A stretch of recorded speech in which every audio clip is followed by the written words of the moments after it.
Le millionnaire reconnaît une mendiante au marché. C'était l'amour de sa vie.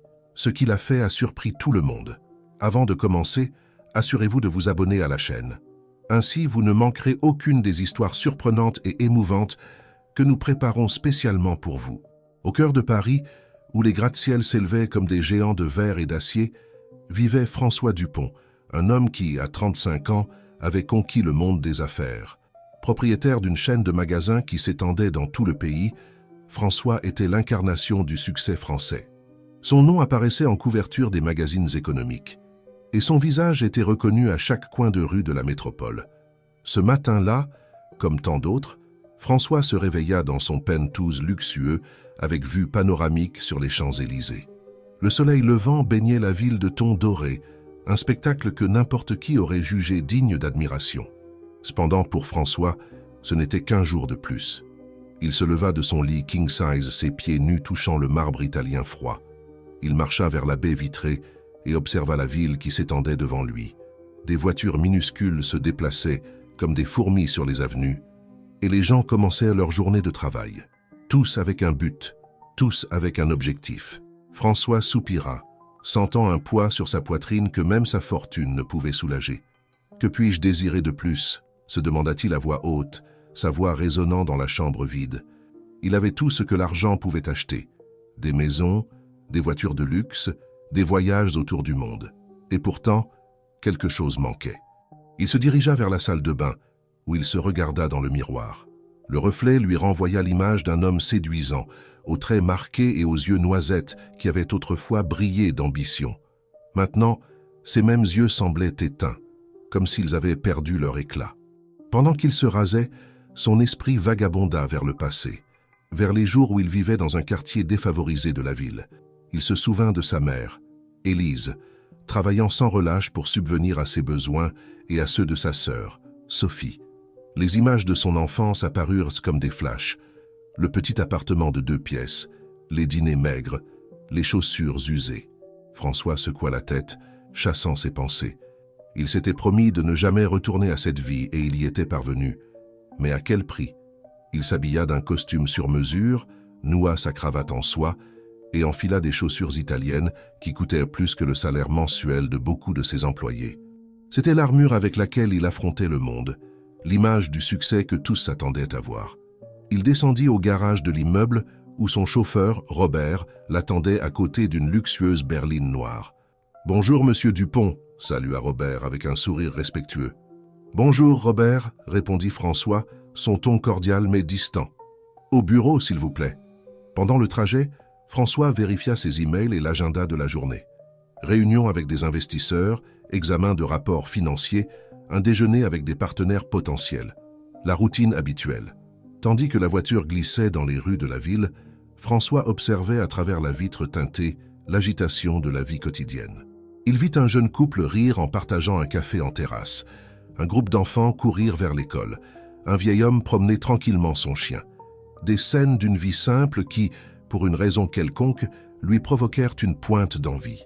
En arrivant à l'imposante tour de bureau, où se trouvait le siège de son entreprise, François fut accueilli par des révérences et des salutations respectueuses.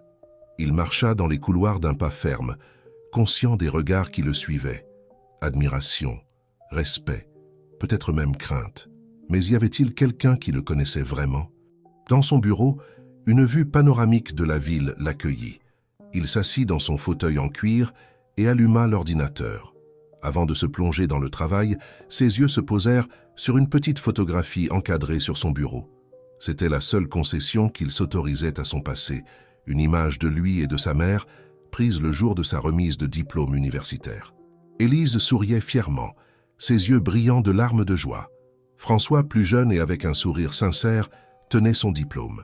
Ce fut le dernier moment vraiment heureux dont il se souvenait. « Maman », murmura-t-il, touchant doucement le cadre, « j'ai réussi.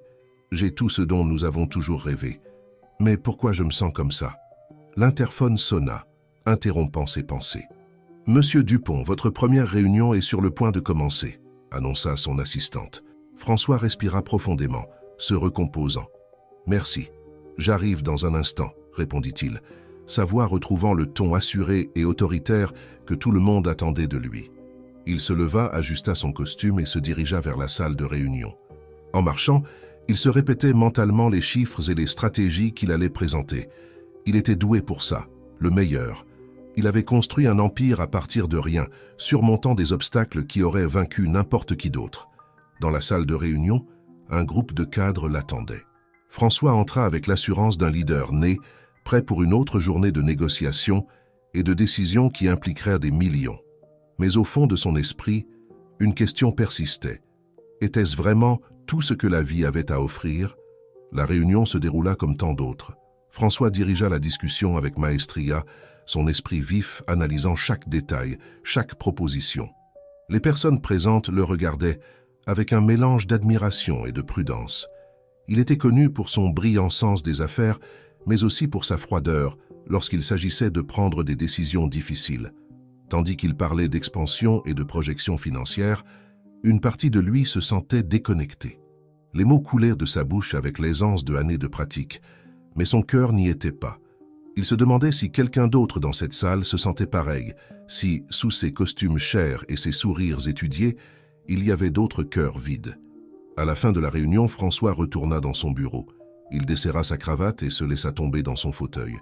Il regarda par la fenêtre, observant la ville qui s'étendait devant lui. Il avait conquis ce monde, mais à quel prix? Il se souvint des paroles que sa mère avait l'habitude de lui dire. « Le succès, mon petit, ne se mesure pas en euros, mais en sourires. » À ce moment-là, François réalisa qu'il ne se souvenait pas de la dernière fois qu'il avait souri sincèrement. Il prit une décision impulsive. Il avait besoin de sortir, de s'éloigner de ce monde de verre et d'acier, ne serait-ce que pour quelques heures. Il appela son assistante et annula ses engagements pour le reste de la journée. « Je vais sortir », informa-t-il Robert quand il descendit au garage. « Vous pouvez prendre votre journée, je conduirai. » Robert le regarda surpris. « Vous êtes sûr, monsieur Dupont ?» François hocha la tête. « J'ai besoin d'un peu d'air frais. » Il monta dans sa voiture personnelle, une voiture de sport qu'il utilisait rarement, et sortit dans les rues de la ville. Il n'avait pas de destination en tête. Il voulait juste se perdre dans la circulation, être un parmi la foule. Pendant qu'il conduisait, ses pensées vagabondaient. Il pensait à l'enfant qu'il avait été, aux rêves qu'il avait, aux promesses qu'il s'était faites à lui-même. Avait-il vraiment tenu ses promesses? Oui, il avait échappé à la pauvreté. Il avait construit une vie de luxe et de confort. Mais était-il heureux? Sans s'en rendre compte, il se retrouva dans le quartier où il avait grandi.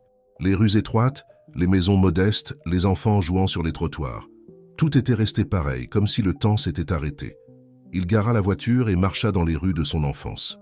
Chaque coin de rue gardait un souvenir. La boutique où il achetait des bonbons avec les pièces que sa mère lui donnait, le terrain de football improvisé où il jouait avec ses amis, l'école où il avait rêvé d'un avenir meilleur. Il s'arrêta devant un immeuble délabré. C'est là qu'il avait vécu. Il regarda vers la fenêtre du 3e étage, se souvenant des nuits où il restait éveillé à étudier à la lumière d'une bougie parce qu'il ne pouvait pas payer l'électricité. Un nœud se forma dans sa gorge. Il avait juré de ne jamais revenir, et pourtant, il était là. Que cherchait-il? La rédemption? Une connexion avec son passé? Il continua à marcher, perdu dans ses pensées, jusqu'à ce qu'il arrive à un petit marché local. Il décida d'entrer, mu par une nostalgie qu'il ne pouvait expliquer. L'odeur des fruits frais et des épices le transporta instantanément dans son enfance.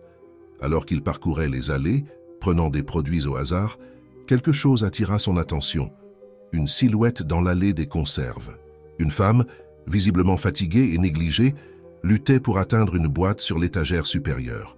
François s'approcha pour l'aider, plus par instinct que par décision consciente. Lorsque la femme se retourna pour le remercier, leurs regards se croisèrent. Le temps sembla s'arrêter.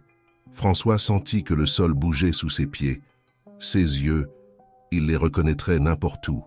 C'étaient les mêmes yeux qu'il avait poursuivis dans ses rêves pendant des années. « Marie » murmura-t-il, sa voix à peine audible. La femme le regarda confuse pendant un moment, puis la reconnaissance illumina son visage fatigué. « François, c'est toi ?» À cet instant, dans ce humble marché de quartier, deux mondes entrèrent en collision. Le passé et le présent se fondirent dans un regard, et François sut que sa vie était sur le point de changer pour toujours. Le temps sembla s'arrêter dans cette allée du marché. François et Marie se regardaient fixement, comme si le monde autour d'eux avait disparu. Elle, avec ses vêtements usés et ses cheveux négligés, n'était qu'une ombre de la jeune femme vivace dont François se souvenait.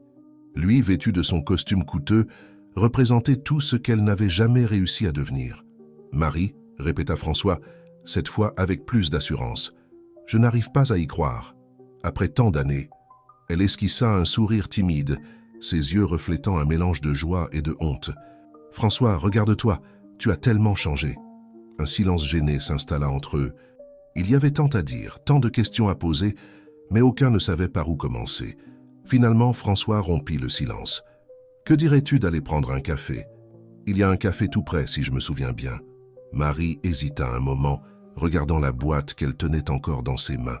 « Je ne sais pas si je devrais. » François remarqua son malaise et, dans un geste impulsif, prit la boîte de ses mains. « C'est moi qui invite, pour les vieux temps. » Quelque chose dans son ton, peut-être un écho de la camaraderie qu'ils avaient autrefois partagée, convainquit Marie.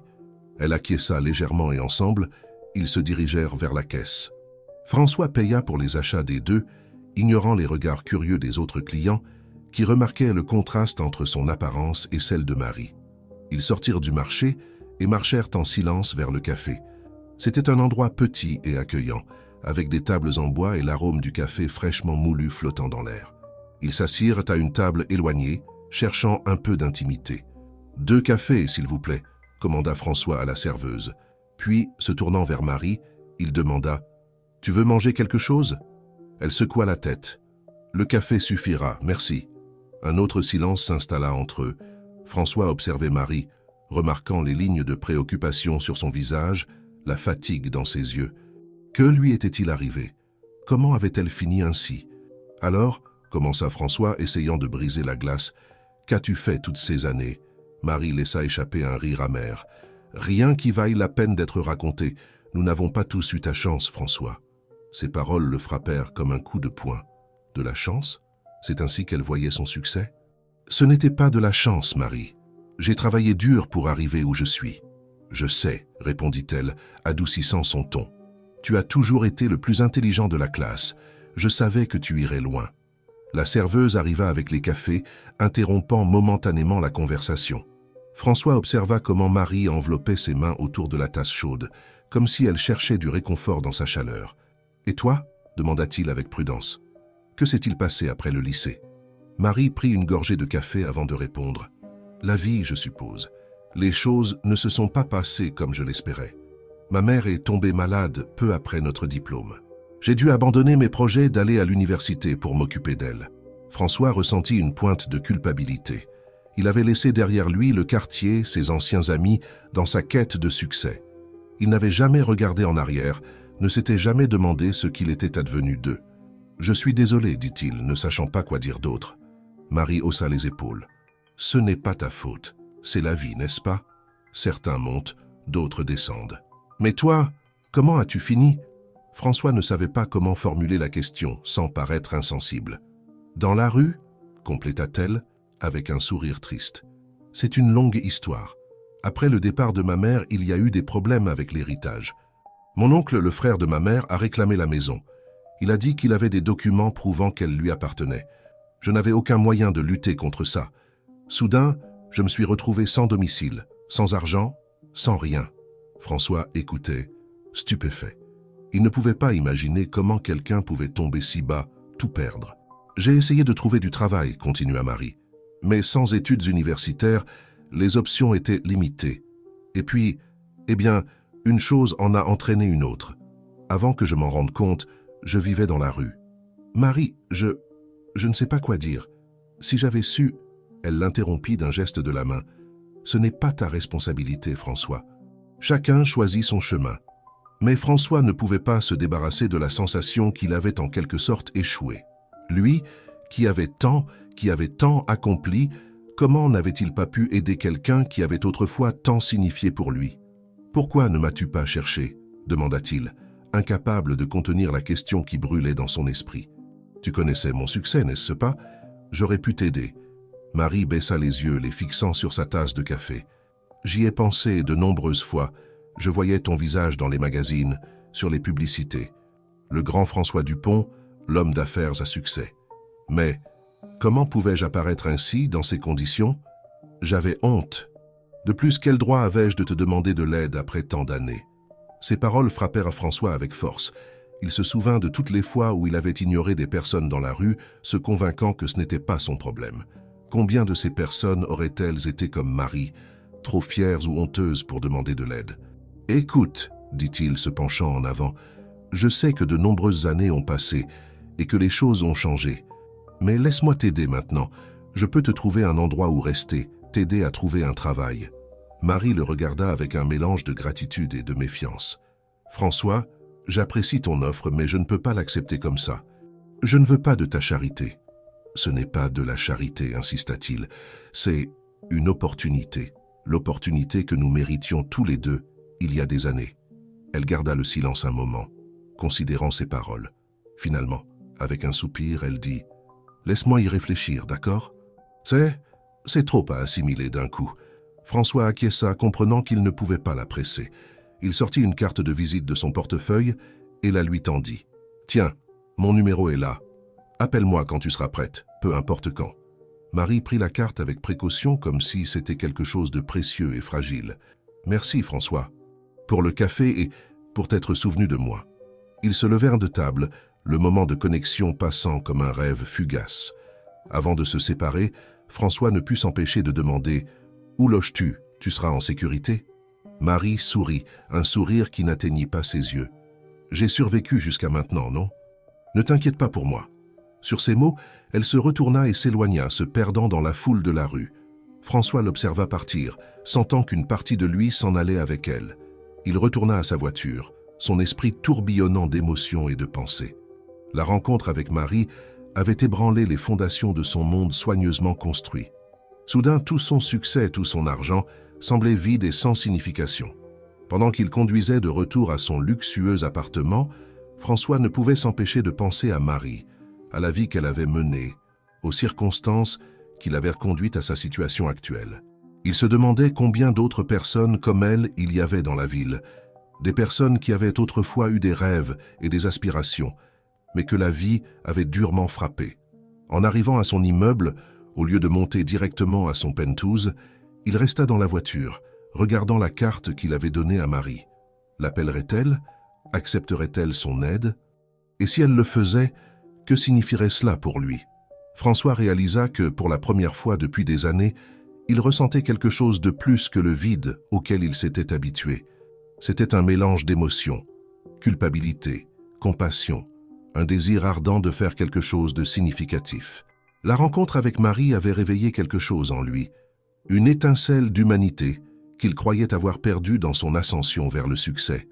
Tandis qu'il montait dans l'ascenseur vers son appartement, François prit une décision. Indépendamment du fait que Marie l'appelle ou non, il allait faire quelque chose. Il ne savait pas exactement quoi, mais il savait qu'il ne pouvait plus continuer à vivre comme il l'avait fait jusqu'à présent, ignorant la souffrance autour de lui. Le penthouse, avec sa décoration luxueuse et ses vues impressionnantes, lui parut soudain froid et sans âme. François s'approcha de la fenêtre, regardant la ville qui s'étendait devant lui.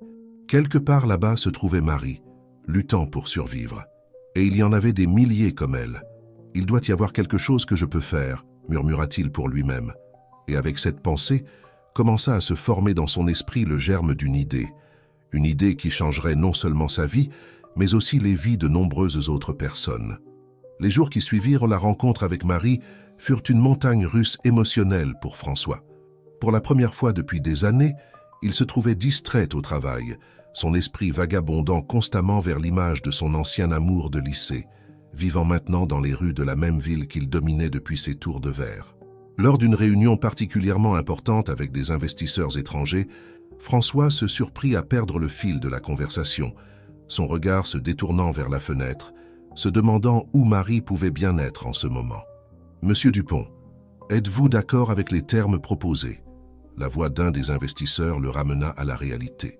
François cligna des yeux, se reprenant rapidement. « Bien sûr, mais je suggère que nous revoyions les pourcentages de participation pour la 3e année du projet, » répondit-il, démontrant une fois de plus pourquoi il était considéré comme un génie des affaires. Après la réunion, son assistante, Lucie, s'approcha avec inquiétude. « Monsieur Dupont, vous allez bien? Vous semblez distrait ces derniers temps. François la regarda, envisageant un moment de se confier à quelqu'un. Lucie était son assistante depuis 5 ans. Elle était efficace et discrète.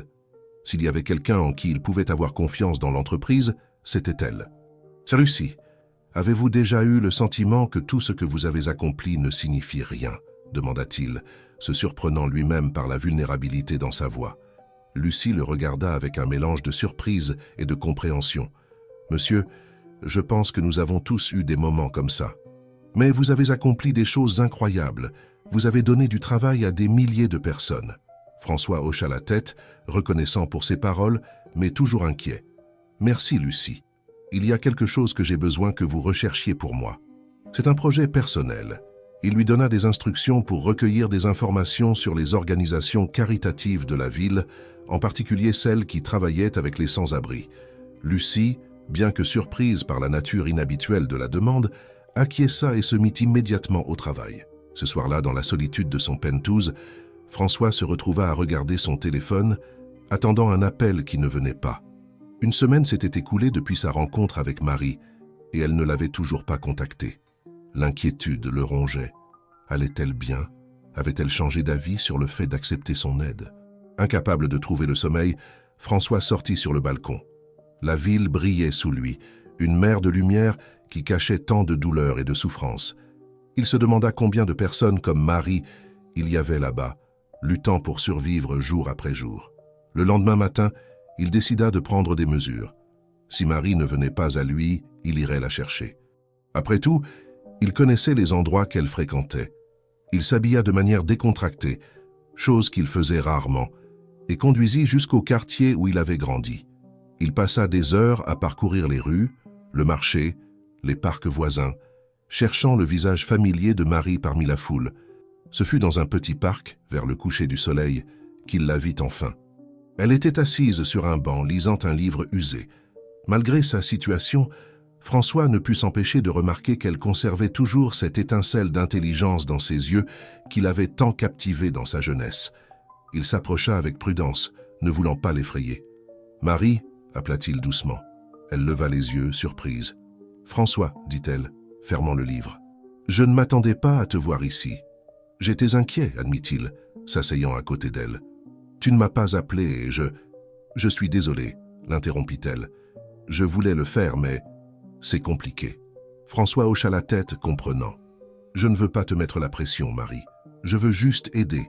Laisse-moi au moins t'offrir un endroit où rester pour l'instant. » Sans engagement, sans condition. Marie le regarda, ses yeux pleins de doute et d'espoir. « Pourquoi fais-tu cela, François? Tant d'années ont passé. »« Parce que, commença-t-il, cherchant les mots justes, parce que tu m'as fait réaliser quelque chose d'important.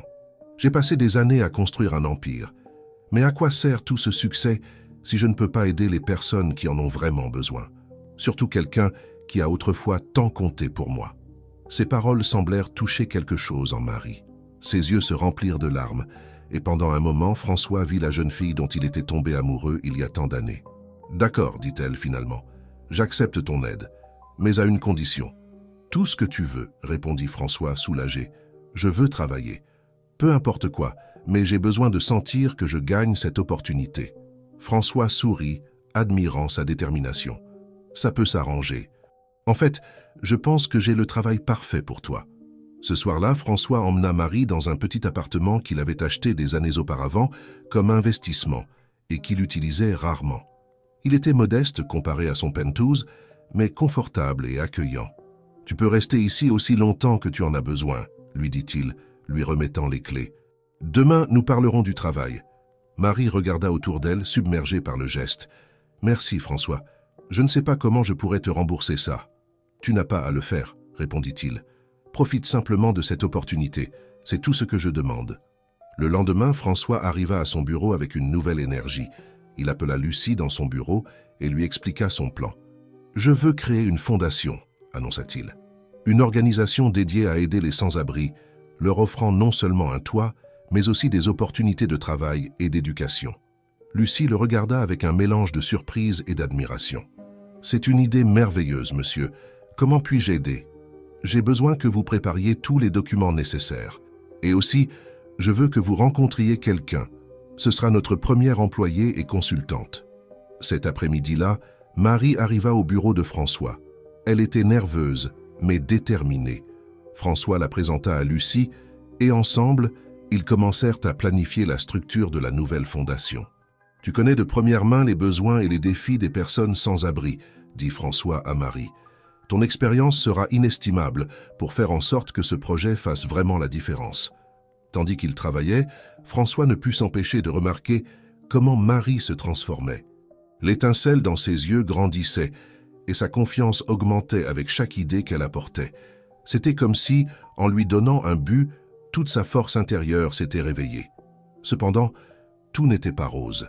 Lorsque François présenta l'idée de la fondation au conseil d'administration de son entreprise, il se heurta à une résistance. « Monsieur Dupont, » dit l'un des membres du conseil, « nous comprenons votre désir de contribuer à la société, mais ne serait-il pas mieux de simplement faire un don à une organisation existante?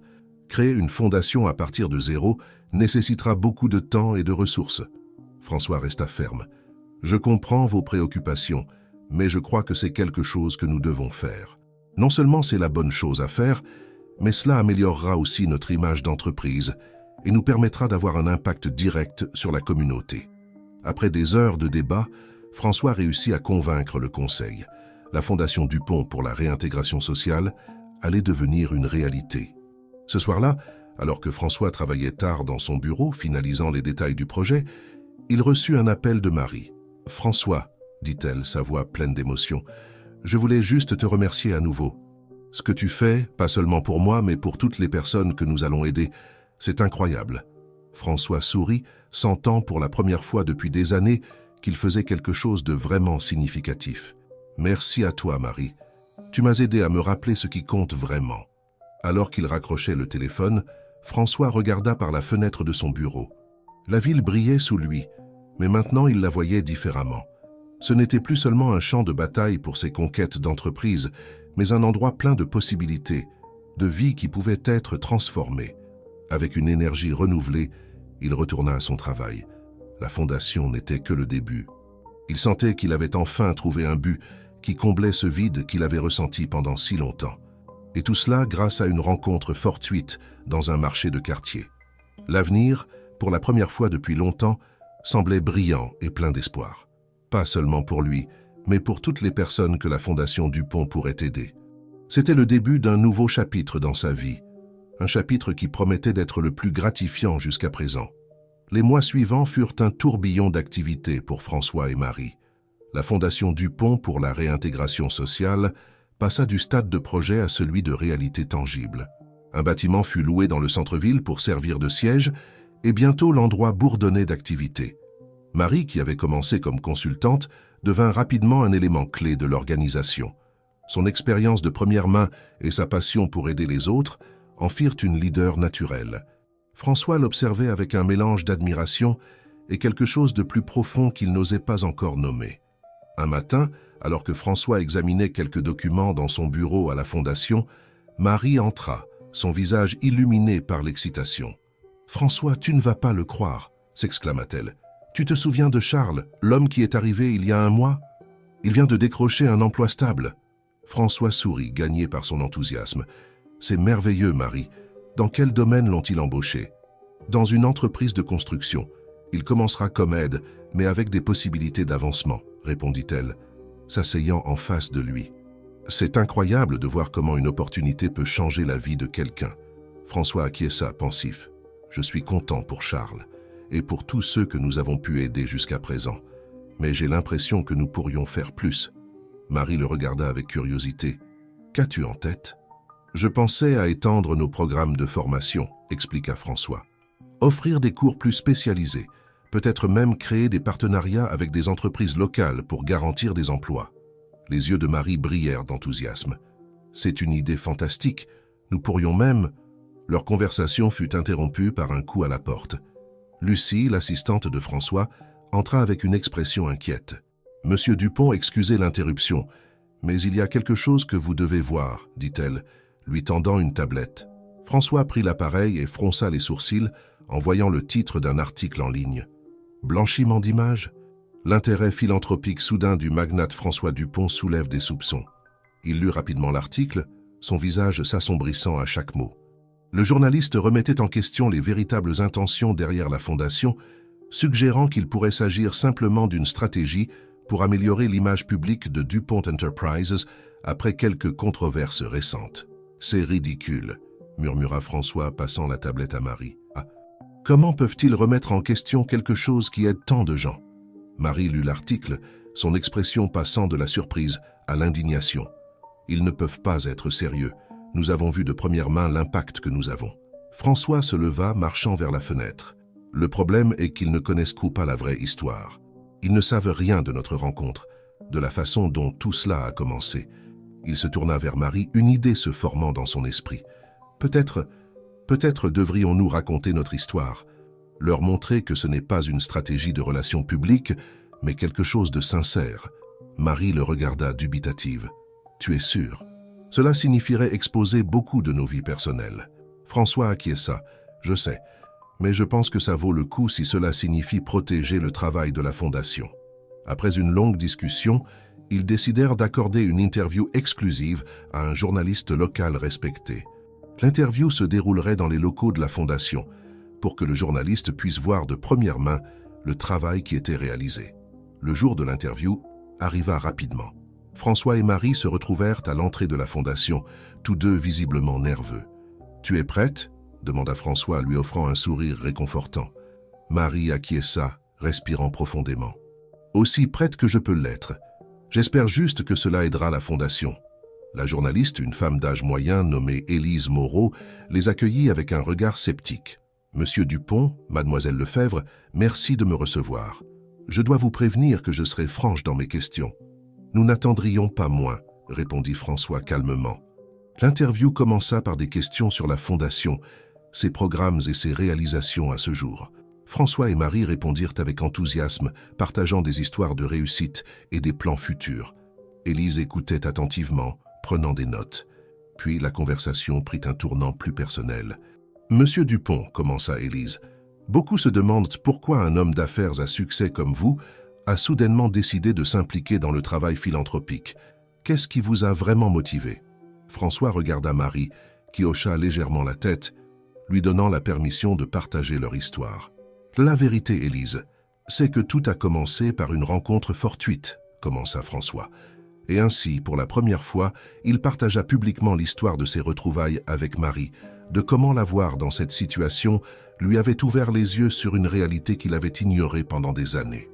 Marie parla également, partageant son expérience de vie dans la rue et comment l'opportunité offerte par François ne l'avait pas seulement aidée elle, mais avait inspiré la création de la Fondation. Élise écoutait, son scepticisme initial cédant la place à un intérêt sincère. « C'est une histoire extraordinaire, dit-elle finalement. Mais, mademoiselle Lefebvre, ne craignez-vous pas que les gens pensent que vous êtes utilisée comme un outil de relations publiques ?» Marie sourit avec confiance. « Je comprends cette préoccupation, Élise. Mais je vous assure que mon rôle ici va bien au-delà d'être un symbole. Je fais partie intégrante de la prise de décision et je vois quotidiennement l'impact réel que nous avons. Je ne suis pas ici pour améliorer l'image de qui que ce soit, mais pour aider des personnes qui sont dans la situation où j'étais autrefois. » L'interview se poursuivit pendant des heures, Élise posant des questions de plus en plus profondes sur leurs motivations, leurs défis et leurs espoirs pour l'avenir. À la fin, elle semblait sincèrement impressionnée. « Je dois admettre, dit-elle en rangeant son enregistreur, que je suis venue ici en m'attendant à trouver une opération de relations publiques bien orchestrée. Mais ce que j'ai vu et entendu aujourd'hui, c'est quelque chose de spécial. » Après le départ d'Élise, François et Marie se retrouvèrent seuls dans le bureau, épuisés mais soulagés. « Nous l'avons fait, » dit Marie, se laissant tomber dans un fauteuil. « J'espère que cela aidera à dissiper les doutes sur la Fondation. » François acquiesça, s'approchant d'elle. « Merci, Marie, d'avoir partagé ton histoire pour tout ce que tu fais ici. Je ne pourrais pas faire cela sans toi. » Leurs regards se croisèrent, et pendant un moment, l'air entre eux sembla chargé d'électricité. Il y avait tant de choses qu'ils voulaient se dire, tant d'émotions non exprimées. Mais le moment fut interrompu par le son du téléphone de François. C'était Lucie. « Monsieur Dupont, dit-elle, sa voix tendue, il y a quelque chose que vous devez voir immédiatement. C'est à propos de votre sœur, Sophie. » François fronça les sourcils, inquiet. Sa relation avec Sophie avait toujours été compliquée, et il n'avait pas parlé depuis des années. Que se passe-t-il avec Sophie? Elle a donné une interview, expliqua Lucie, et elle a fait des accusations très graves vous concernant et concernant les débuts de DuPont Enterprise. Le cœur de François s'accéléra. Qu'aurait pu dire Sophie? Et pourquoi maintenant, juste au moment où les choses commençaient à bien se passer avec la Fondation? Envoyez-moi le lien, dit-il finalement. Je vais le regarder tout de suite. Il raccrocha et regarda Marie, qui l'observait avec inquiétude. Tout va bien? demanda-t-elle. François secoua la tête. Je ne sais pas. Mais j'ai le pressentiment que les choses sont sur le point de se compliquer beaucoup. Tandis qu'il attendait que Lucie lui envoie le lien, François ne put s'empêcher de sentir que le sol sous ses pieds commençait à trembler. Les secrets du passé, ceux qu'il avait essayé d'enterrer pendant si longtemps, menacèrent de refaire surface. Et maintenant, avec la Fondation et Marie dans sa vie, il avait beaucoup plus à perdre. Le bip d'un message entrant résonna dans le bureau. Le lien était arrivé. Avec un nœud à l'estomac, François se prépara à affronter ce que Sophie avait pu révéler, sachant que ce qui allait suivre pourrait tout changer. Le cœur battant la chamade, François cliqua sur le lien que Lucie lui avait envoyé.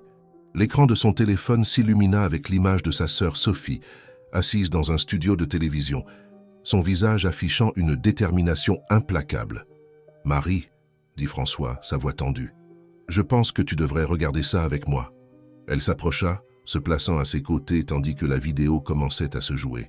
« Nous sommes ici avec Sophie Dupont, sœur du célèbre homme d'affaires François Dupont, » annonça l'intervieweur. « Sophie, vous avez décidé de parler publiquement pour la première fois de votre frère et des débuts de DuPont Enterprise. Qu'est-ce qui vous a motivé à le faire maintenant ?» Sophie sourit, mais c'était un sourire froid, dénué d'affection. « La vérité finit toujours par éclater, n'est-ce pas? J'ai gardé le silence pendant des années, mais je ne peux plus continuer ainsi.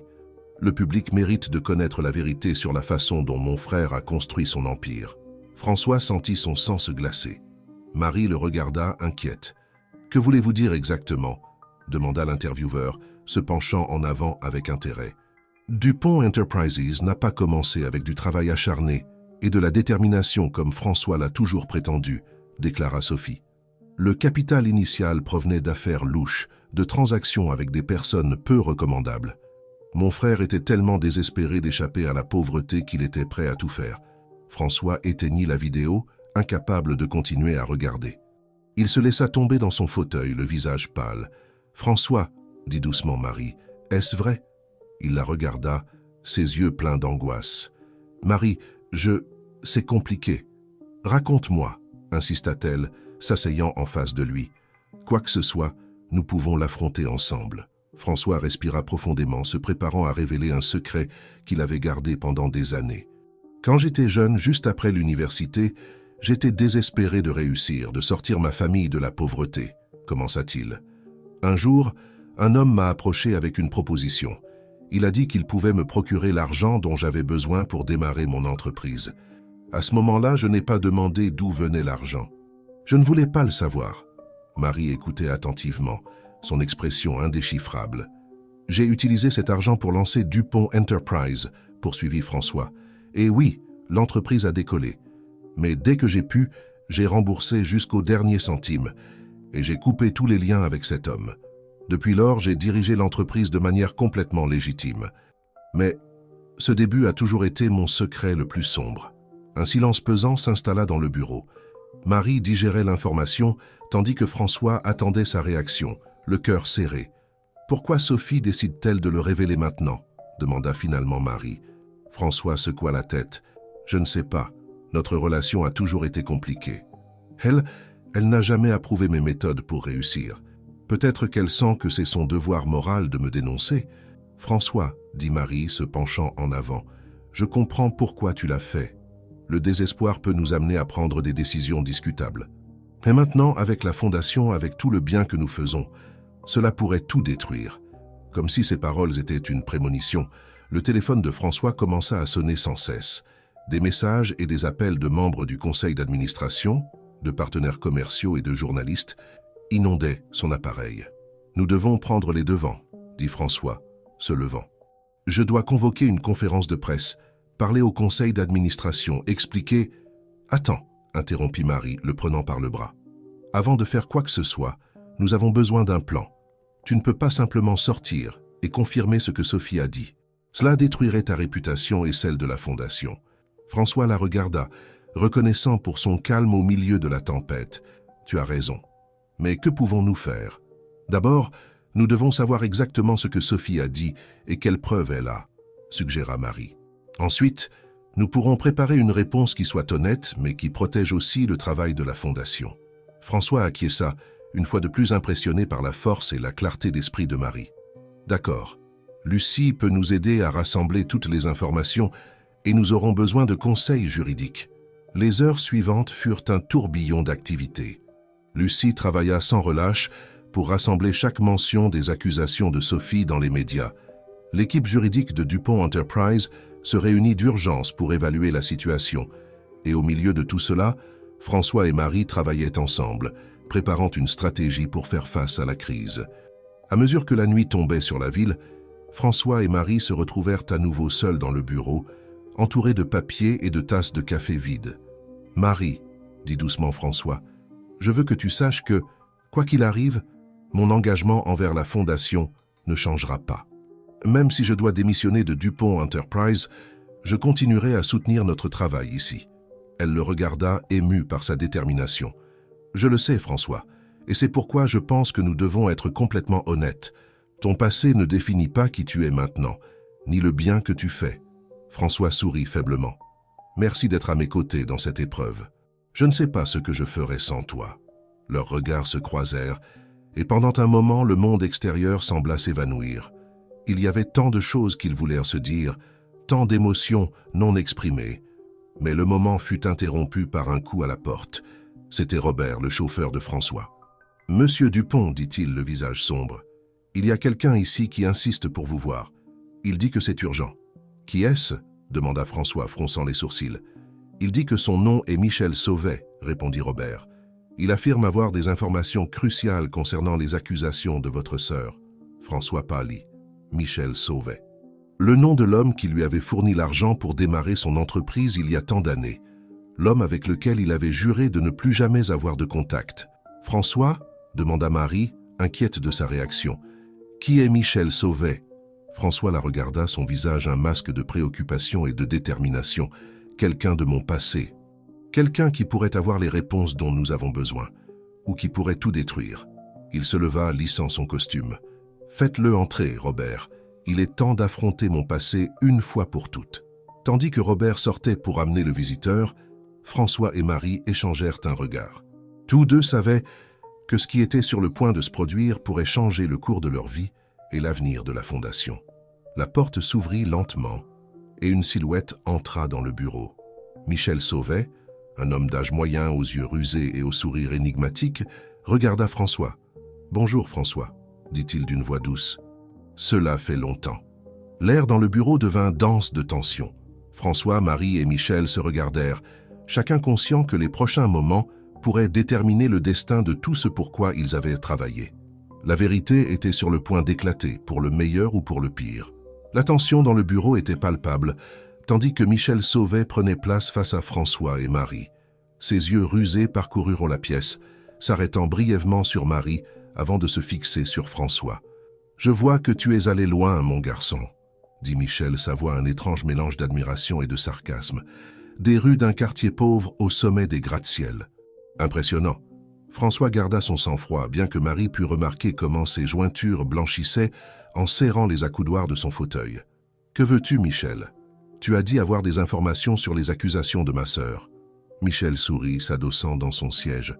Droit au but, comme toujours. « Oui, j'ai des informations. La question est, que seras-tu prêt à donner en échange ?» Marie intervint, sa voix ferme.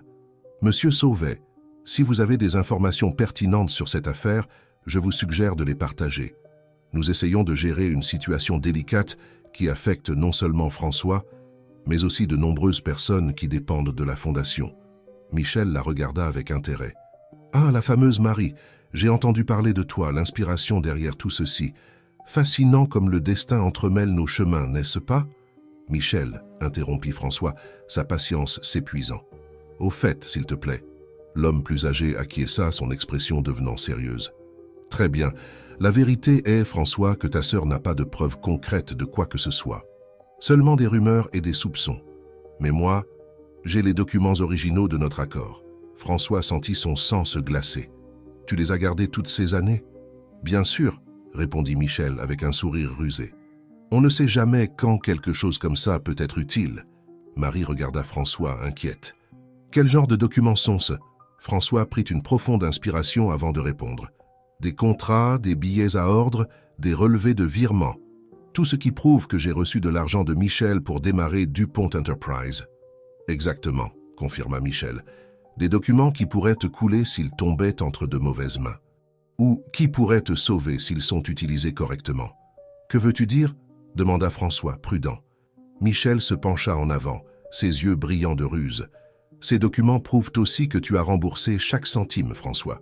Plus encore, ils démontrent que tu as coupé les liens avec moi dès que tu l'as pu. En essence, ils racontent l'histoire d'un jeune homme désespéré qui a commis une erreur, mais qui a fait tout son possible pour la réparer. Marie et François échangèrent des regards. Il y avait une possibilité de sortir de cette situation, mais tous deux savaient que Michel n'offrait pas ces informations par bonté d'âme. « Quel est le prix ?» demanda François directement. Michel sourit. « Toujours aussi perspicace. Le prix, François, c'est un partenariat. Je veux faire partie de ta fondation. » La surprise se refléta sur les visages de François et Marie.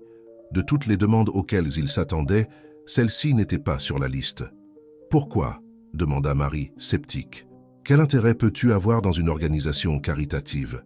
Michel la regarda, son expression surprenamment sincère. « La rédemption, peut-être.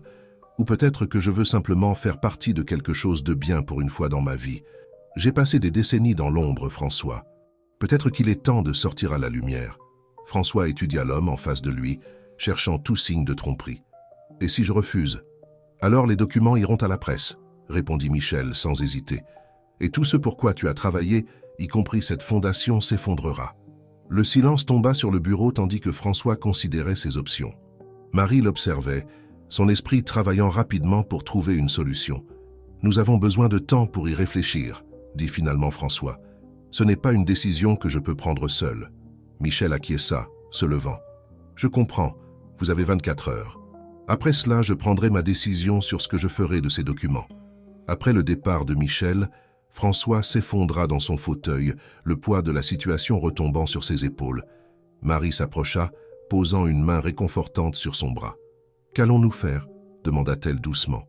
François la regarda, ses yeux emplis de détermination. « Ce que nous avons toujours fait, Marie, lutter. Mais cette fois, nous le ferons à notre manière. » Les minutes qui suivirent se transformèrent en heures, tandis que François et Marie travaillaient sans relâche, développant un plan. Ils appelèrent Lucie, l'équipe juridique, même certains des bénéficiaires de la fondation en qui ils avaient pleinement confiance. Alors que le soleil commençait à poindre à l'horizon, illuminant la ville qui s'éveillait, François et Marie avaient enfin un plan. « C'est risqué, » dit Marie, regardant les documents éparpillés sur le bureau. « Mais je pense que c'est notre meilleure option. » François acquiesça, prenant sa main. « Je suis d'accord. Et quoi qu'il arrive, je veux que tu saches que je suis reconnaissant de t'avoir à mes côtés dans cette épreuve. » Leurs regards se croisèrent, et pendant un moment, tout le reste sembla s'évanouir. Lentement, presque sans s'en rendre compte, ils se penchèrent l'un vers l'autre. Le bruit d'un coup à la porte les fit sursauter, brisant le moment. C'était Lucie. « Un monsieur Dupont, Marie, » dit-elle en entrant avec une expression inquiète. « Les médias sont dehors. Il semble que quelqu'un les ait informés de la visite de Michel Sauvé hier soir. » François se leva, son visage affichant une détermination sans faille. « Alors il est temps de mettre notre plan en action. Lucie, convoquez une conférence de presse dans 1 heure. »« Marie, es-tu prête ?» Elle acquiesça, se levant à ses côtés. « Je suis prête. Faisons-le. » 1 heure plus tard, François et Marie se trouvaient face à une foule de journalistes et de caméras. Le murmure de l'expectative emplissait l'air, tandis que François s'approchait du micro. « Bonjour », commença-t-il, sa voix ferme et claire. « J'ai convoqué cette conférence de presse pour aborder les récentes accusations concernant les origines de DuPont Enterprise et pour faire une annonce importante. » Les flashs des appareils photo illuminaient la salle tandis que François poursuivait. « Il est vrai qu'au début de ma carrière, j'ai pris des décisions discutables, poussé par le désespoir et le désir d'échapper à la pauvreté.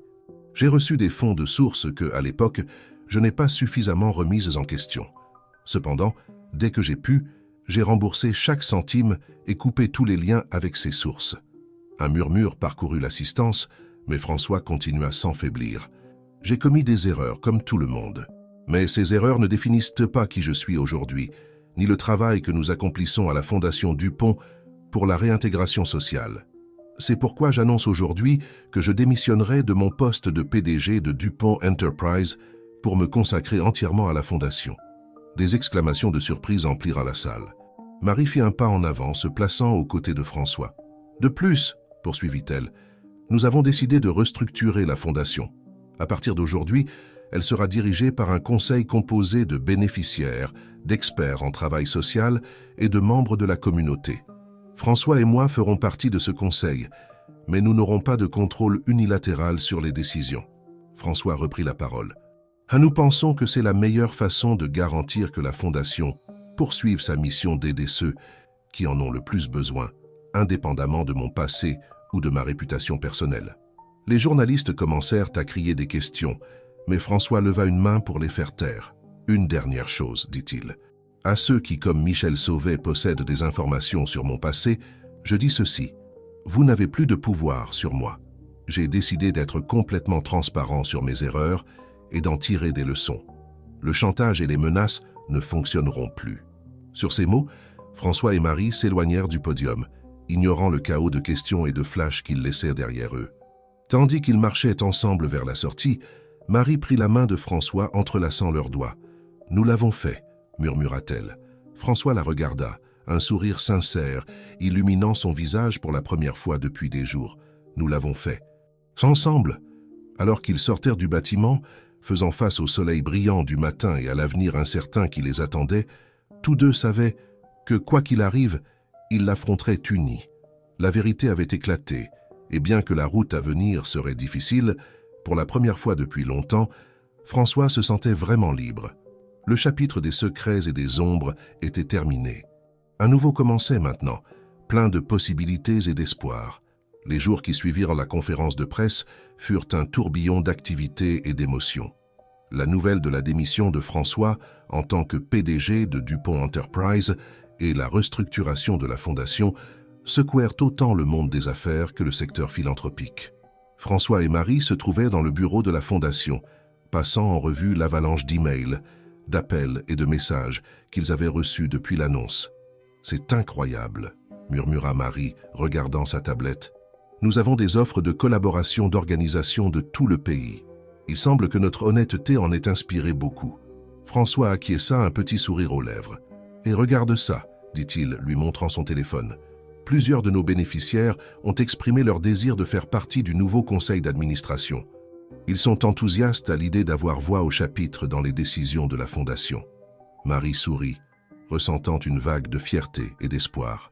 C'est exactement ce que nous voulions accomplir, leur donner l'occasion de faire partie du changement, pas seulement d'être des bénéficiaires de l'aide. Cependant, tout n'était pas que de bonnes nouvelles. François fronça les sourcils en lisant un autre email. Certains des investisseurs de Dupont Enterprise sont nerveux. Ils craignent que mon départ n'affecte la valeur des actions. Marie s'approcha, posant une main réconfortante sur son épaule. C'était à prévoir, mais tu as laissé l'entreprise entre de bonnes mains. Lucie est plus que capable de diriger la transition. François acquiesça, reconnaissant pour son soutien.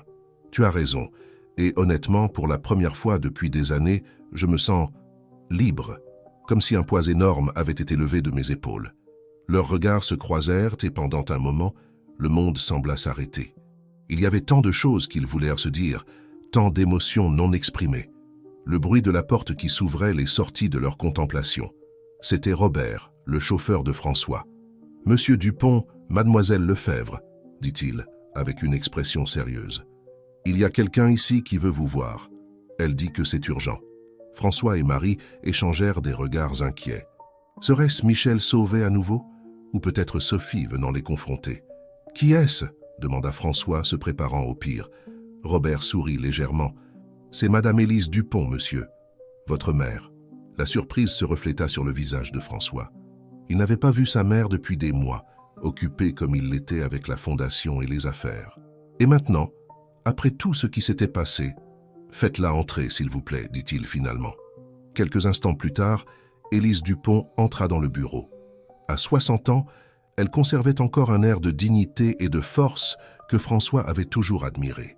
Ses yeux, identiques à ceux de son fils, parcoururent à la pièce avant de se fixer sur François. « Maman, » dit François, se levant pour la saluer, « je ne m'attendais pas à te voir ici. » Élise s'approcha, ses yeux emplis d'un mélange de fierté et d'inquiétude. « François, mon petit, » dit-elle, prenant son visage entre ses mains. « J'ai vu les informations. Comment vas-tu » Avant que François ne puisse répondre, Élise remarqua la présence de Marie. « Et vous devez être Marie, dit-elle, se tournant vers elle avec un sourire chaleureux. « J'ai beaucoup entendu parler de vous. » Marie, surprise par la chaleur d'Élise, sourit timidement. « C'est un plaisir de vous rencontrer, Madame Dupont. »« Je vous en prie, appelez-moi Élise, » répondit la femme plus âgée. Puis, les regardant tous les deux, elle ajouta « Je crois que nous avons beaucoup à nous dire. » Ils s'assirent tous les trois, et pendant un moment, le silence emplit la pièce. Finalement, Élise prit la parole. « François, » commença-t-elle, sa voix douce mais ferme, « je veux que tu saches que je suis fière de toi. De la décision que tu as prise, de l'honnêteté dont tu as fait preuve. » François cligna des yeux, surpris. « Mais maman, ce que j'ai fait, les erreurs que j'ai commises... » Élise l'interrompit d'un geste. « Nous commettons tous des erreurs, mon fils. L'important est la façon dont nous les affrontons et en tirons des leçons. Et toi, tu as fait preuve d'une force et d'une intégrité qui me remplissent de fierté. » Les paroles de sa mère touchèrent à quelque chose de profond en François. Il sentit que les larmes menacèrent de couler, mais il les retint. Élise poursuivit. « Quand tu étais petit et que nous vivions dans ce petit appartement, je rêvais de te voir réussir, de te voir échapper à la pauvreté. Et tu y es parvenu, François. Mais maintenant je vois que tu as accompli quelque chose d'encore plus grand. Tu as trouvé un but, une façon d'aider les autres à échapper à cette même pauvreté. » Marie, émue par les paroles d'Élise, intervint doucement. « François a été une inspiration pour nous tous à la Fondation. Sa vision et son engagement ont changé de nombreuses vies. » Élise sourit, regardant Marie avec approbation. « Et vous, ma chère, avez été une partie essentielle de ce changement. François m'a raconté votre histoire, comment il vous a rencontré, comment vous avez inspiré la création de la Fondation. Merci d'être à ses côtés, de l'avoir aidé à trouver sa vraie voie. » François regarda Marie, ses yeux emplis de gratitude et de quelque chose d'autre, quelque chose qu'il n'osait pas encore nommer. « Marie a été ma force, mon guide. Je n'aurais rien pu faire de tout cela sans elle. » Le moment fut interrompu par le son du téléphone de François. C'était un message de Lucie. « C'est à propos de Sophie, » dit François, fronçant les sourcils en lisant le message. « Elle veut me parler. Elle dit que c'est important. » Élise soupira. « Ta sœur, elle a toujours été compliquée. Mais je crois qu'au fond, elle cherche aussi sa voie. Peut-être qu'il est temps que vous parliez tous les deux, vraiment. » François acquiesça, sentant un mélange d'appréhension et d'espoir. « Tu as raison, maman. Il est temps d'affronter aussi cette partie de mon passé. » Marie prit sa main, lui donnant une pression réconfortante. « Je serai là si tu as besoin de moi. » Élise observa l'échange avec un sourire entendu. « Je vois qu'il y a plus qu'une association professionnelle entre vous deux, » commenta-t-elle doucement. François et Marie se regardèrent, une légère rougeur colorant leurs joues. Il y avait tant de choses qu'ils n'avaient pas encore dites, tant de sentiments qu'ils commençaient à peine à reconnaître. « Maman » commença François, mais Élise l'interrompit avec un sourire. « Vous n'avez pas besoin de m'expliquer quoi que ce soit, mes enfants. Rappelez-vous simplement que la vie est courte et que l'amour, quand il est vrai, est le cadeau le plus précieux que nous puissions recevoir. » Sur ces mots, Élise se leva. « Maintenant, si vous voulez bien m'excuser, je crois que vous avez beaucoup de travail à faire. Et j'ai une fille avec qui je dois parler. » Avant de partir, Élise étreignit François et puis, à la surprise de Marie, l'étreignit elle aussi. « Prenez soin l'un de l'autre, » leur dit-elle. « Et n'oubliez pas de me rendre visite bientôt. Je veux tout savoir sur les projets de la Fondation. » Après le départ d'Élise, François et Marie restèrent silencieux un moment, assimilant tout ce qui s'était passé. « Ta mère est une femme incroyable, » dit finalement Marie. François acquiesça, un sourire chaleureux sur son visage. « Elle l'est, et elle a raison sur beaucoup de choses. » Il se tourna vers Marie, prenant ses mains dans les siennes. « Marie, je... » Mais avant qu'il ne puisse continuer, le téléphone sonna à nouveau. C'était l'heure de la réunion avec le nouveau conseil d'administration de la Fondation. Tous deux soupirèrent, conscients que la conversation dont ils avaient besoin devrait attendre un peu plus longtemps. Mais tandis qu'ils se préparaient pour la réunion, ils échangèrent un regard plein de promesses non dites et d'espoir pour l'avenir. Le chemin à parcourir était encore plein de défis. La réconciliation avec Sophie, la transition chez DuPont Enterprise, la croissance de la Fondation. Mais pour la première fois depuis longtemps, François se sentait vraiment optimiste. Avec Marie à ses côtés et le soutien de sa mère, il sentait qu'il pouvait affronter n'importe quoi. Tandis qu'ils sortaient du bureau ensemble, François réalisa que, malgré avoir renoncé à son empire d'entreprise, il ne s'était jamais senti aussi riche. Il avait trouvé quelque chose de bien plus précieux. Un but, une connexion authentique et peut-être, juste peut-être, le début d'un véritable amour. Les jours se transformèrent en semaines et les semaines en mois. La Fondation DuPont pour la réintégration sociale s'épanouissait sous sa nouvelle structure, avec le conseil d'administration composé de bénéficiaires et d'experts travaillant en harmonie pour étendre et améliorer ses programmes. François et Marie se trouvaient dans le nouveau centre communautaire de la Fondation, supervisant les derniers préparatifs pour la grande inauguration. Le bâtiment, une ancienne usine rénovée, abritait maintenant des salles de formation, une cantine sociale, une bibliothèque et des bureaux de conseil. « C'est incroyable, n'est-ce pas ?» dit Marie, regardant autour d'elle avec fierté. Il y a 1 an, ce n'était qu'un rêve. François acquiesça, un sourire chaleureux sur son visage. « Et maintenant, c'est une réalité grâce à toi. » Marie se tourna vers lui, ses yeux brillants. « Grâce à nous, François, c'est quelque chose que nous avons construit ensemble. » Pendant un moment, ils se regardèrent en silence, la tension entre eux palpable. Ils avaient été si occupés avec la Fondation qu'ils avaient à peine eu le temps d'explorer les sentiments qui grandissaient entre eux. Le moment fut interrompu par l'arrivée de Lucie, qui partageait maintenant son temps entre DuPont Enterprises et la Fondation. « François, Marie, » dit-elle, s'approchant avec une tablette à la main. « J'ai des nouvelles. Sophie est ici. » François se tendit visiblement.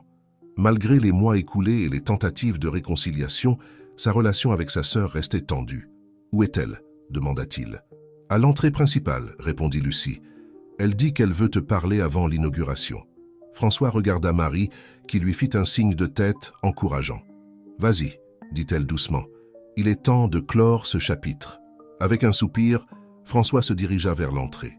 Là, il trouva Sophie, l'air mal à l'aise et déplacée dans l'agitation des préparatifs. « Sophie » salua François, gardant un ton neutre. « Je ne m'attendais pas à te voir ici. » Sa sœur le regarda, ses yeux reflétant un mélange d'émotions. « Je voulais voir par moi-même ce que tu as construit ici, » dit-elle finalement.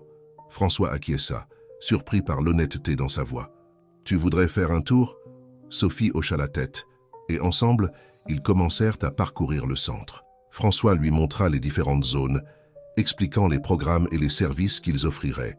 Au fur et à mesure qu'ils avançaient, il remarqua comment l'expression de Sophie passait du scepticisme à quelque chose qui ressemblait à de l'émerveillement. « C'est impressionnant, François », admit finalement Sophie s'arrêtant dans la bibliothèque. « Je n'aurais jamais imaginé que tu ferais quelque chose comme ça. » François la regarda, sentant que quelque chose dans leur relation commençait à changer. « Pourquoi l'as-tu fait, Sophie ? Pourquoi as-tu décidé d'exposer mon passé dans les médias ?» Sophie soupira, évitant son regard. « J'étais en colère, je suppose. En colère parce que j'avais l'impression que tu avais laissé ta famille derrière toi, que tu avais oublié d'où tu venais. Et quand j'ai appris tes transactions avec Michel Sauvé, j'ai senti que c'était mon devoir moral de le révéler. »« Tu aurais pu me parler directement, » dit François, sa voix mêlant frustration et tristesse. « Je sais, » répondit Sophie, le regardant enfin dans les yeux. « Et je suis désolé. En voyant tout ceci, je comprends que je me suis trompé. Tu as vraiment changé, n'est-ce pas ?» François acquiesça lentement. « J'ai commis des erreurs, Sophie, mais j'essaie de les réparer, de faire quelque chose de bien avec ce que j'ai obtenu. » Un silence s'installa entre eux, des années de malentendus et de ressentiments commençant à se dissiper. « Crois-tu » commença Sophie, sa voix tremblante. « Crois-tu que nous pourrions recommencer à zéro, essayer d'être une famille à nouveau ?» François sentit qu'un poids se levait de ses épaules. « J'aimerais ça, » dit-il doucement. « Maman serait heureuse. » Sophie sourit, un sourire sincère que François n'avait pas vu depuis des années. « Elle a toujours été la plus sage d'entre nous, n'est-ce pas ? Ensemble, ils retournèrent dans la zone principale, où Marie les attendait. En voyant les frères et sœurs ensemble, un sourire illumina son visage. « Marie, dit François, je crois que tu n'as pas eu l'occasion de rencontrer formellement ma sœur, Sophie. » Les deux femmes se saluèrent, la tension initiale cédant la place à une cordialité prudente. « J'ai beaucoup entendu parler de toi, dit Sophie. Il semble que tu aies eu un grand impact sur la vie de mon frère. » Marie sourit, regardant François avec affection. « Ça a été un chemin à double sens. Nous avons tous les deux appris et grandi ensemble. » Le bruit de gens qui arrivaient interrompit la conversation. La cérémonie d'inauguration était sur le point de commencer. « Nous devrions nous préparer, dit François. Puis, se tournant vers Sophie, il ajouta « Tu resteras pour la cérémonie ?» Sophie acquiesça. « J'aimerais ça. Et peut-être que nous pourrions dîner ensemble après, tous les trois. Il y a beaucoup de choses à dire. » Tandis qu'il se dirigeait vers la scène improvisée, François se surprit à réfléchir sur le chemin qu'il avait mené jusqu'à ce moment. D'un jeune homme désespéré d'échapper à la pauvreté à un homme d'affaires accompli mais vide, et maintenant il était quelqu'un qui sentait enfin qu'il faisait une réelle différence dans le monde. La cérémonie d'inauguration fut émouvante et pleine d'espoir. Des bénéficiaires de la fondation partagèrent leurs histoires, parlant de la façon dont les programmes avaient changé leur vie. Des experts en travail social louèrent l'approche innovante de la fondation. Et quand vint le moment pour François de parler, il se trouva momentanément sans voix, submergé par l'émotion. Il regarda l'audience, voyant les visages de ceux que la fondation avait aidés, son équipe dévouée, sa mère et sa sœur au premier rang, et Marie, debout à ses côtés, sa présence un pilier de force et de soutien. « Il y a un an, commença-t-il, sa voix résonnant dans la salle, je pensais que j'avais tout, le succès, la richesse, le pouvoir, mais j'étais vide à l'intérieur. C'est une rencontre fortuite, un visage du passé qui m'a fait réaliser que j'avais perdu de vue ce qui compte vraiment dans la vie. » Ses yeux croisèrent ceux de Marie, et il ressentit une vague de gratitude et quelque chose de plus profond, quelque chose qu'il ne pouvait plus nier. Cette fondation est née de ce moment de clarté, de la compréhension que nous méritons tous une seconde chance, une chance de nous réintégrer, de trouver notre place dans le monde.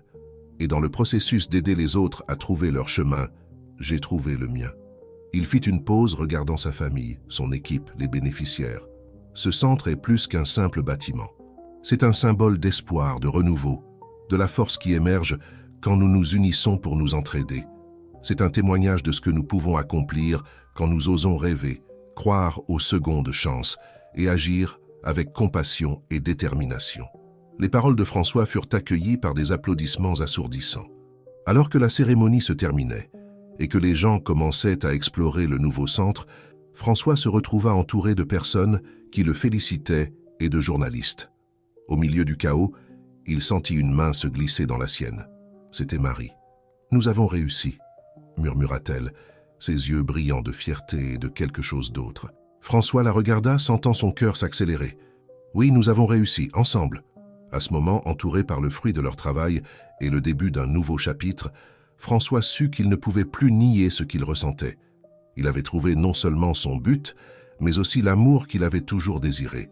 Alors que le soleil commençait à se coucher, baignant le centre d'une lumière dorée, François réalisa que ce n'était pas la fin de son histoire, mais le début d'une nouvelle et passionnante aventure. Une aventure qu'il était impatient d'entreprendre, avec Marie à ses côtés, et un avenir rempli de possibilités devant eux. Un an s'était écoulé depuis l'inauguration du centre communautaire de la Fondation Dupont pour la réintégration sociale. Paris s'éveillait, ses rues s'animant du bourdonnement des gens commençant leur journée. Dans un petit café du centre-ville, François attendait, ses doigts tapotant nerveusement sur la table. La clochette de la porte tinta et Marie entra, son visage s'illuminant en le voyant. Elle s'approcha et s'assit en face de lui, un sourire chaleureux sur ses lèvres. « Bonjour, dit-elle, sa voix douce. Pourquoi tant de mystère, François? Ton message semblait urgent. » François prit ses mains dans les siennes, son cœur battant la chamade. « Marie, il y a quelque chose que je dois te dire. Quelque chose que j'ai voulu dire depuis longtemps. » Elle le regarda avec expectative, un mélange de curiosité et d'espoir dans ses yeux. « Cette dernière année a été la plus significative de ma vie, » commença François. « Nous avons construit quelque chose d'incroyable ensemble. Nous avons aidé tant de gens. Mais dans le processus, je me suis rendu compte de quelque chose d'autre. Il fit une pause, rassemblant son courage. « Je suis tombé amoureux de toi, Marie. Ta force, ta compassion, ta vision. Tu m'inspires chaque jour à être une meilleure personne. Et je ne peux pas imaginer ma vie sans toi. » Les yeux de Marie se remplirent de larmes, un sourire radieux illuminant son visage. « Oh, François, murmura-t-elle, je t'aime aussi. Je crois que je l'ai fait depuis longtemps. » Ils se penchèrent l'un vers l'autre, partageant un baiser tendre et plein de promesses. Quand ils se séparèrent, ils riaient doucement, la joie bouillonnant dans leur poitrine. « J'ai autre chose à te demander, » dit François, sortant une petite boîte de sa poche. Il l'ouvrit, révélant une magnifique bague. « Marie Lefebvre, me ferais-tu l'honneur de m'épouser ?» Marie eut le souffle coupé, ses yeux brillants d'émotion. « Oui, François. »« 1000 fois oui. » Tandis que François glissait la bague à son doigt, le café explosa en applaudissements. Les autres clients, témoins silencieux de ce moment d'amour, partagèrent leur joie.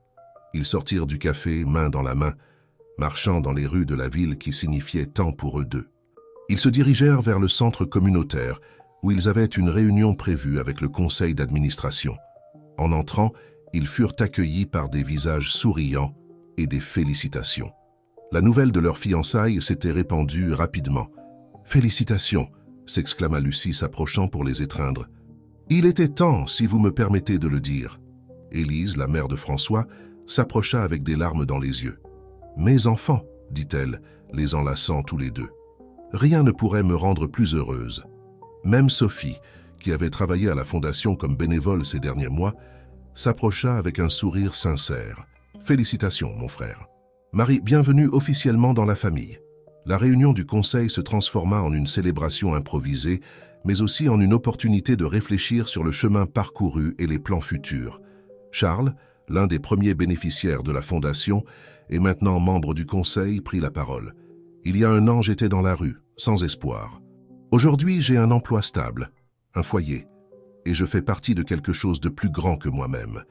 Et je sais qu'il y en a des milliers comme moi là-dehors qui attendent une opportunité. » Ces paroles résonnèrent dans la salle, rappelant à tous le but qui les unissait. François se leva, prenant la main de Marie. « Ce que nous avons accompli jusqu'à présent n'est que le début, » dit-il. « J'ai une proposition à faire au conseil. » Tous le regardèrent avec intérêt, tandis qu'il poursuivait. « Je propose que nous étendions notre modèle à d'autres villes. Imaginez des centres comme celui-ci à Lyon, Marseille, Bordeaux. Nous pourrions changer des vies dans tout le pays. » La proposition fut accueillie avec enthousiasme, et bientôt la salle bourdonnait d'idées et de plans. Marie observait François avec fierté, émerveillée par sa vision et sa détermination. Lorsque la réunion se termina, François et Marie décidèrent de faire une promenade dans le quartier où tout avait commencé. Ils marchèrent dans les rues où ils s'étaient retrouvés, où l'étincelle de la Fondation était née. Ils s'arrêtèrent devant le petit marché, où ils s'étaient vus pour la première fois après tant d'années. « C'est incroyable comme un moment peut tout changer », réfléchit Marie. François acquiesça, serrant sa main. « Ce jour-là, quand je t'ai vu ici, j'ai senti que ma vie était sur le point de changer. Je n'avais aucune idée à quel point. » Ils continuèrent leur promenade, saluant les voisins qui les reconnaissaient. Beaucoup s'approchaient pour les remercier pour le travail de la Fondation, partageant des histoires sur la façon dont leur vie s'était améliorée. Au crépuscule, ils montèrent sur le toit du bâtiment de la Fondation.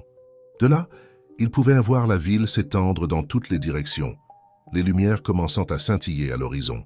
« Tu sais, dit François, enlaçant Marie par derrière tandis qu'ils observèrent le coucher de soleil, il y a eu un temps où je regardais cette ville et ne voyais que des opportunités d'affaires, des moyens d'accroître ma fortune. » Marie s'appuya contre lui, écoutant attentivement. « Maintenant, poursuivit-il, je vois des possibilités. Je vois des vies que nous pouvons changer, des communautés que nous pouvons renforcer. Et tout a commencé avec toi, avec ton histoire, avec ta force. » Marie se retourna dans ses bras, le regardant dans les yeux. « Nous l'avons fait ensemble, François. Ta vision, ta détermination, tu as inspiré tant de gens. Tu as changé tant de vies, y compris la mienne. » Ils s'embrassèrent doucement, le soleil couchant les baignant d'une lumière dorée. « Es-tu prête pour le prochain chapitre ?» demanda François, un sourire espiègle sur ses lèvres. Marie acquiesça, ses yeux brillants d'anticipation. « Avec toi, je suis prête pour tout. » Alors que le soleil disparaissait à l'horizon, François et Marie restèrent enlacés, leur cœur rempli d'amour et d'espoir. Ils avaient parcouru un long chemin depuis cette rencontre fortuite au marché. Ils avaient affronté des défis, surmonté des obstacles et, dans le processus, non seulement changé leur propre vie, mais celle d'innombrables personnes. La Fondation Dupont pour la réintégration sociale était plus qu'un projet philanthropique. C'était un témoignage du pouvoir de la seconde chance, de la force qui émerge lorsque les gens s'unissent pour une cause commune. Et pour François et Marie, c'était l'héritage de leur amour. Un amour né de la compassion et renforcé par un but partagé. Tandis que les premières étoiles commençaient à briller dans le ciel nocturne, François et Marie regardaient vers l'avenir avec optimisme. Ils savaient que le chemin à venir ne serait pas facile, qu'il y aurait des défis et des obstacles. Mais ils savaient aussi qu'ensemble, avec le soutien de leur famille, de leur équipe et de la communauté qu'ils avaient construite, ils pourraient faire face à tout. Le son des rires et de la musique montait du centre communautaire en dessous d'eux, où une célébration improvisée avait commencé. C'était un rappel constant des vies qu'ils avaient touchées, des espoirs qu'ils avaient ravivés. « Allons-y, dit Marie, prenant la main de François. Ils nous attendent. » Ensemble, ils descendirent pour rejoindre la célébration, prêts à commencer le prochain chapitre de leur vie. Un chapitre rempli d'amour, de buts et de la promesse d'un avenir meilleur pour tous ceux qu'ils pourraient atteindre. Et ainsi, au cœur de Paris, une histoire de rédemption, d'amour et d'espoir continuait à se dérouler, touchant des vies et changeant le monde, une personne à la fois.